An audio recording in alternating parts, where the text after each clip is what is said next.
अस्सलाम वालेकुम मेरे प्यारे भाई लोग, मैं आप लोग को अभी भी बोलता है, वक्त है, जितना जल्दी सकते जो भी कैंसिल करो वरना बहुत पछताएगा। देखो एक आदमी 1 साल हमको ढूंढता था बेचारा। तो रुकिए, अगर आप यूएई में काम करते हैं और आपके पास इंडियन पासपोर्ट है तो इस वीडियो को स्किप बिल्कुल मत कीजिएगा, क्योंकि आज जो अपडेट आई है उसके बाद हज़ारों भारतीयों को अपना पासपोर्ट चेक करना पड़ सकता है। अगर आपने अब समय रहते ये काम नहीं किया तो नया वीज़ा लगवाने या कई इमिग्रेशन प्रक्रिया में परेशानी आ सकती है। लेकिन असली झटका अभी बाकी है। अब पासपोर्ट बनवाने की फ़ीस या रेन्यूअल कराने की फ़ीस इतनी बढ़ा दी गई है कि आपकी सोच से भी ऊपर हो सकता है। एक कामगार जो 1000, 1200, 1500 दरहम कमाने वाला इंसान इतने पैसे कैसे दे सकता है? अचानक डबल ट्रिपल जो 400, 500 दरहम लगता था लगभग रेन्यूअल कराने के लिए, उसे 1600, 1800 दरहम कर दिया गया है। तो इस वीडियो को बिल्कुल मिस नहीं करना, प्रॉपर एक्सप्लेन करने वाला हूं। जब तक नहीं अब आवाज़ उठाओगे, क्योंकि इमारात के अंदर 4.3 मिलियन भारतीय रहते हैं। यहाँ से जो हम पैसे भेजते हैं, यहाँ से जो पैसे कमाते हैं, तो भारत सरकार को भी इससे बेनिफिट होता है, कंट्री भी आगे जाता है। तो आज हमें आवाज़ उठाने की ज़रूरत है। अगर मेरा वीडियो अच्छा लगा तो ज़रूर लाइक करना, ताकि ये वीडियो ज़्यादा से ज़्यादा भारतीय एम्बेसी तक पहुँचे और उनको समझ में आए कि कम से कम दुबई में रहने वाले लोगों को इतना परेशान ना किया जाए। क्योंकि एक तो कम सैलरी से परेशान है, जो पहले कमाई होता था उससे भी कम अब कमाई हो रही है। इतनी महंगाई बढ़ गई है यूएई के अंदर कि आप सोच नहीं सकते हो कितनी महंगाई है। जो लोग इमारात के अंदर रहते हैं उनको मालूम है, उनसे पूछो कि कितनी महंगाई बढ़ गई है। अब भारत सरकार ने कितना बड़ा झटका दिया है कि आप मतलब बोलोगे कि, और ये जो पासपोर्ट रिन्यूअल कराना होता है अपने खर्चे से रिन्यूअल कराना होता है, कोई कंपनी नहीं कराती है किसी का पासपोर्ट रिन्यूअल। और इतना पैसा, 1-1.5 महीना का पैसा तो आपका यूं ही चला जाएगा, तो फिर आप घर पे पैसे क्या भेजोगे? तो इस वीडियो को समझ लेना, आखिर क्या नया अपडेट जारी किया गया है और कितने फीस लगने वाला है। और जो वीज़ा से रिलेटेड एक अपडेट आई है, खबर है, वो सारे इमारात में रहने वाले इंडियन को भी जानना बेहद ज़रूरी है। तो अगर आप यूएई में रहते हैं, चाहे Dubai, Abu Dhabi, Sharjah, Ajman, रास अल खैमा या किसी भी इमारात में हैं, ये खबर आपके लिए महत्वपूर्ण है। क्योंकि भारतीय दूतावास और भारतीय जो वाणिज्य दूतावास ने जुड़ी पासपोर्ट सेवाओं की फ़ीस में बड़ा बदलाव किया है। और यही वजह है कि आज सोशल मीडिया पर हज़ारों लोग एक ही सवाल पूछते हैं कि क्या आप तुरंत पासपोर्ट बनवाना बहुत महंगा पड़ सकता है? इसी सवाल का जवाब इस वीडियो में मिलेगा, लेकिन पहले जानते हैं कि आखिर फीस में क्या बदलाव किया गया है। तो अगर आपका जैसे नॉर्मली जो कामगार का जो पासपोर्ट होता है वो 36 पेज का ही होता है। अगर आप नया पासपोर्ट बनवाते हैं, पासपोर्ट रिन्यूअल कराते हैं, इशू कराते हैं, तो पहले जहां 285 दरम खर्च होता था, यानी 285 दरम तो ऐसे चार्ज था एम्बेसी का, उसके अलावा भी बहुत सारा खर्च होता था, तो ये खर्च ज़्यादा पहुंच जाता था।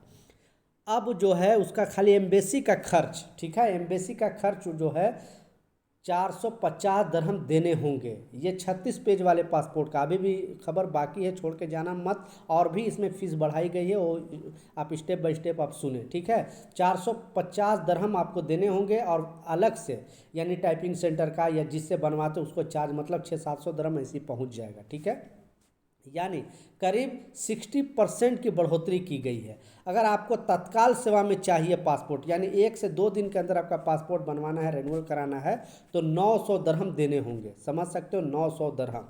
अगर 60 पेज वाला पासपोर्ट, यानी किसी का, बहुत सारे लोगों को 60 पेज वाला भी पासपोर्ट होता है, यानी लंबी अवधि के लिए, तो अब समान फीस 630 दरहम हो गई है और तत्काल के लिए 1080 दरहम लगेगा। समझ सकते हो। अगर पासपोर्ट खो गया या ख़राब हो गया, बहुत सारे ऐसे हैं जो पासपोर्ट खो जाता है, ख़राब हो जाता है, फट जाता है, किसी तरह का नुकसान हो जाता है, तो खर्च और भी बढ़ सकता है।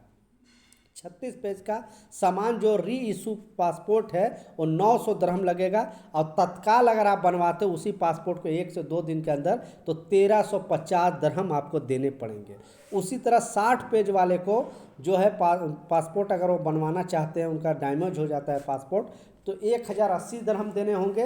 और तत्काल में अगर उनको बनवाना है तो 1530 दरहम देने होंगे। आप समझ सकते हो, 1530 दरहम, यानी एक कामगार बचा कितना पाता है? 1000, 1200, 1500 यही बचा पाता है, 1200, 1000 यही बचा पाता है। तो उसका तो 1.5-2 महीना यूं ही ऐसे ही चला जाएगा। तो वो मतलब कितना उसको पैसा, बहुत बड़ी प्रॉब्लम है। हालांकि जो और भी बच्चे का जो छोटे पासपोर्ट है उसमें भी कुछ बदलाव किए गए हैं। तो शायद इसी सवाल के लिए आप शुरुआत से वीडियो देख रहे थे। अब पासपोर्ट बदली करवाना ज़रूरी है। अगर 6 महीने आपके वैलिड है तो उससे पहले पासपोर्ट आप मतलब करा लें। कम से कम आपको वीज़ा लगाने के लिए 6 महीना वैलिडिटी होना चाहिए, नहीं तो आपका दूसरा वीज़ा नहीं लगेगा। तो जो पासपोर्ट में बढ़ोतरी की गई है फीस में, उसके लिए आप क्या सोचते हो, और इस वीडियो को जरूर शेयर करें ताकि एम्बेसी तक पहुँचे और उनको पता चले कि कम से कम फीस जो पहले थी वही होनी चाहिए। क्योंकि दुबई में अभी भी लोग परेशान हैं कम सैलरी से। आप परेशान हो कि नहीं, नीचे कमेंट सेक्शन में जरूर बताना, और आपके पासपोर्ट में कितने दिन वैलिडिटी है वो भी जरूर बताना। अब एक रह गया वीज़ा से रिलेटेड अपडेट। अगर कोई पार्टनर वीज़ा में है, बहुत सारे लोग पार्टनर वीज़ा लगा लिए थे क्योंकि ऐसे बहुत सारे जो अरबाब था फ्रॉडबाजी करने के लिए वर्कर को पार्टनर वीज़ा इशू करा दिए थे और उन पर लोन निकाल कर भाग गए थे। तो अभी भी पार्टनर वीज़ा पे आप हैं तो जल्दी से आप कैंसिल करा लें, आपके लिए बेहतर होगा। नहीं तो आप भी बुरी तरह फंसोगे, फिर अरबाब आपके ऊपर लोन लेकर वो चला जाएगा, फिर लोन आपको भरना पड़ेगा। तो ये अपडेट था, ये कुछ जानकारी था, मैं सोचा आप लोगों के साथ शेयर करूँ। इस वीडियो को प्लीज़ एक कामगार होने के नाते शेयर करें ताकि उनको भी इसकी जानकारी मिले, और जो इतना बड़ा फीस की बढ़ोतरी की गई है पासपोर्ट में, उससे कुछ ना कुछ ज़रूर कम किया जाए। मिलता हूँ नए अपडेट के साथ, नई जानकारी के साथ। जब तक जय हिंद।